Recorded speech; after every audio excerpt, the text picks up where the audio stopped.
Hello students, this is the first class, video class of your calculus and linear algebra subject, that is course subject, which is having a subject code 18 Mat 11. So now we are going to talk with module 1 now. The module 1, which is known as a differential calculus 1. Okay, in that we are going to go with polar curves. Now to go with the polar curves, now you should understand what do I mean by a polar curve. The relation between r and theta, okay, when the expression is been expressed in the form of r and theta, then that curve is known as what? The polar curve. Here r and theta are taken as the polar coordinates. As we have already discussed in the Google Meet, x and y are taken as the Cartesian coordinates, and there the expression in terms of y and x, for example y is equals to f of x, this was the expression which is representing the Cartesian curve. Likewise y is equals to f of theta represents the polar curve, and the coordinates of polar curve are r and theta. So to understand the description, here I have written some things, notations which you will get familiar with. Okay, I have taken a line OX and I have taken a point P in a polar plane. Okay, here I am taking a plane which is a polar plane. That P point I am representing it as r and theta. So when I am joining this point and this point, it will be OP. Okay, and the angle will be theta. I will take this OP distance as r, and angle between this line and this line I will take it as theta. Now I am saying this line and this line. Instead of saying this line and that line, we can represent those lines. Okay. Now to start the description, here O is a fixed point. Okay, in the plane. This is a plane r comma theta. Here OX is also a fixed line. This O is known as the initial point, or we are going to say it as a pole. This O is what? Initial point or a pole. This line OX is said to be the initial axis. Then when we join this point O and P, this OP will be of r distance. Okay, that is known as what? The radius vector. OP equals to r is known as what? The radius vector. Okay. Next, the angle suspended, that is POX, is suspended with theta. Okay, so that theta is known as what? The vectorial angle. What it is said to be? Vectorial angle. This OP is called the radius vector, or we can say it as a modulus vector. Okay, so with this notations, once you get familiar with the polar curve, we are going to see with the relation between the Cartesian and the polar coordinates. As I told you, Cartesian coordinates are x and y, and polar coordinates are r and theta.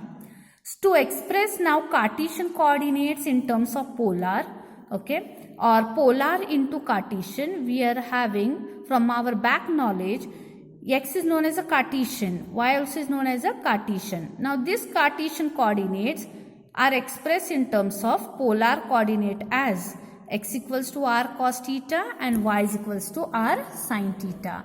This is known as what? The relation between the Cartesian coordinates and polar coordinates. Means Cartesian coordinates are expressed in terms of polar coordinates. Okay. Similarly, if we have to represent the polar coordinates in terms of Cartesian, means r equals to and theta equals to, if we have to do, square this both the equations and add, that time we will get here x square is equals to r square cos square theta, y square is equals to r square sin square theta. I will add both the expressions. I will get x square plus y square is equals to r square cos square theta plus r square sin square theta. Once we take r square common, we get cos square theta plus sin square theta. And what is cos square theta plus sin square theta? It is 1.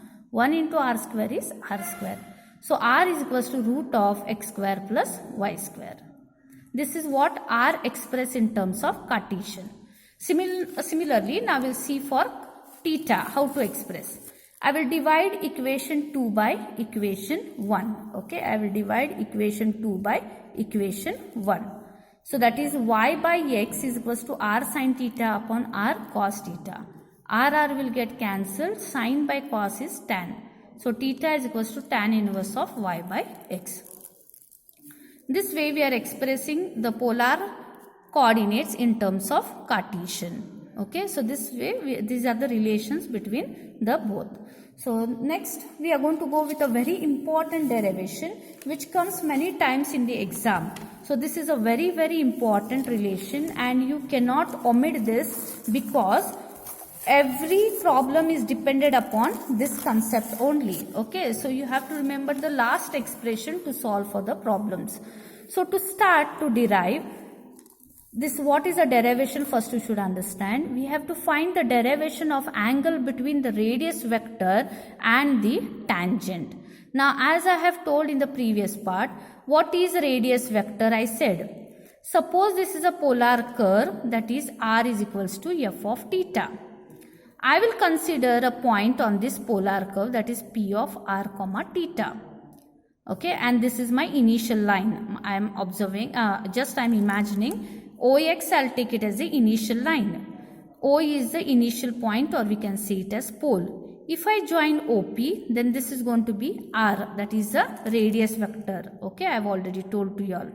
And the angle suspended between this radius vector and the initial line, listen here, angle suspended by the initial line, that is radius vector and the initial line, I will take it as what? Theta. Okay. I will draw a tangent at this point P. Now what is a tangent? Tangent means it is a line passing through this point. Okay, exactly passing through this point, cutting that point. Okay, so line is passed and it is cutting the initial line. I will represent the angle between this radius vector and the tangent as something phi. I want to find what is this phi given by. Okay. This line, when it cuts the initial axis, it is suspending an angle of psi with the initial axis. Means tangent, when it cuts the initial axis, the angle suspended is psi. Here it is phi. And this is theta, is the angle between the radius vector and the initial line. Okay. So to start, I will consider a polar curve r is equals to f of theta. P of r comma theta be any point on the curve r is equals to f of theta.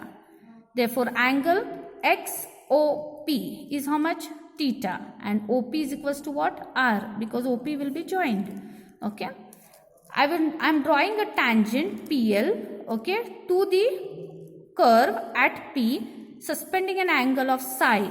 It is suspending an angle psi with the positive direction of the initial line. Okay, x-axis. And psi is the angle between the radius vector and the tangent. Therefore, PL, that is OPL is equals to how much? Phi. So once we finish the notation descriptions, whatever the curve is being represented, we know that from your back knowledge, sum of the interior angles is always equivalent to the sum of the exterior angle. Now, which is the exterior angle in this? Psi. Interior angle is theta and phi. So this means psi is equals to phi plus theta. Why this is? Because sum of the exterior angles, okay, exterior angles is equals to what? Is equal to sum of the interior angles. Already you all have studied this, okay. So this is interior angles. That is psi is equals to phi plus psi, theta. I will take tan on both sides. I will take tan function on both sides. So this will become tan psi is equals to tan of phi plus theta. I will apply here tan of A plus B formula, that is tan A plus tan B upon 1 minus tan A into tan B. I have written over here the formula. So this becomes tan psi plus tan phi plus tan theta upon 1 minus tan phi into tan theta. I will mark this as equation number 1. After that, I will consider, we know that the Cartesian coordinates are represented in terms of polar coordinates as x equals to r cos theta and y is equals to r sin theta. I will use these expressions in my next of my steps. Okay. Also, we know from your back knowledge, slope of the tangent. Okay, slope of the tangent is always given by tan psi is equals to dy by dx. I will try to divide the numerator and the denominator by d theta. Okay, this becomes dy by d theta and this becomes dx by d theta. Now, what is y? Y from the above we know that r sin theta. What is x? It is r cos theta. I will substitute in this expression. So, when I substitute, here I will get d by d theta of r sin theta, d by d theta of r cos theta. Means I have to differentiate this quantity with respect to theta, this quantity with respect to theta.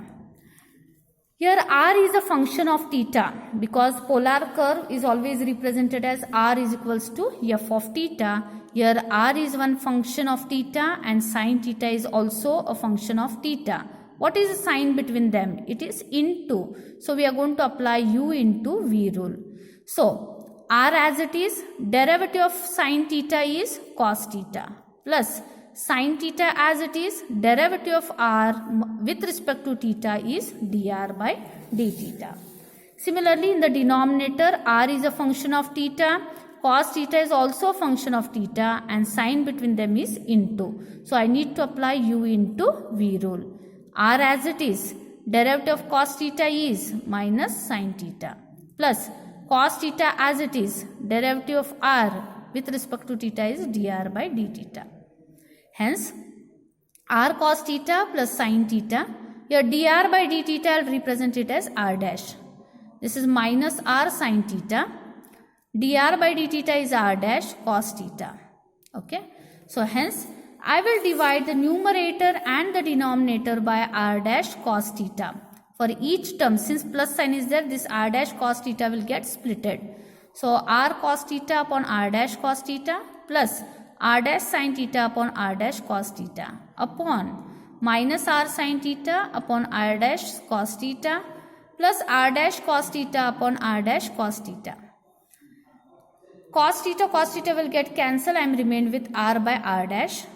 R dash will get cancelled. Sin by cos is tan. Minus r by r dash, I will write it as it is. Sin by cos is tan. This will get cancelled. It is 1. That is r dash plus tan theta. Instead of writing negative sign first, I will write this term first and this term next. I am just shuffling it. I am not shifting it. So 1 I wrote here minus r upon r dash tan theta. I will mark this as equation number 2. I will compare this equation 1 with equation 2. Now here see that equation 1 is how much? Tan psi here. Here also it is tan psi.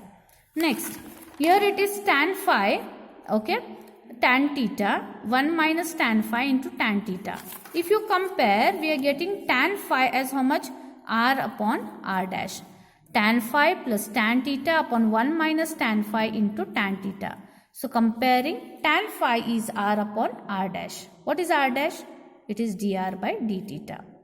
So tan phi, we are finding the angle between the radius vector and the tangent, which is phi. So I got tan phi is equals to r upon dr by d theta. Once we get this, denominator will come in the numerator. So what you will get here? R into d theta by dr. See here. R into d theta by dr. This tan phi. So this way, if you take tan this side, you will get the angle between the radius vector and the tangent. I will take the reciprocal of this function. So I will get 1 upon tan phi is equals to 1 upon this quantity. Denominator will come in the numerator. 1 by r will remain as it is. So dr by d theta. So cot phi is equals to 1 by r dr by d theta. These two are very important relations which you have to know when I am taking the problems. So this derivation is very much compulsory. So you have to go through this derivation. So likewise, we have found the angle between the radius vector and the tangent. So in the next concept, we'll solve with the problems. Thank you.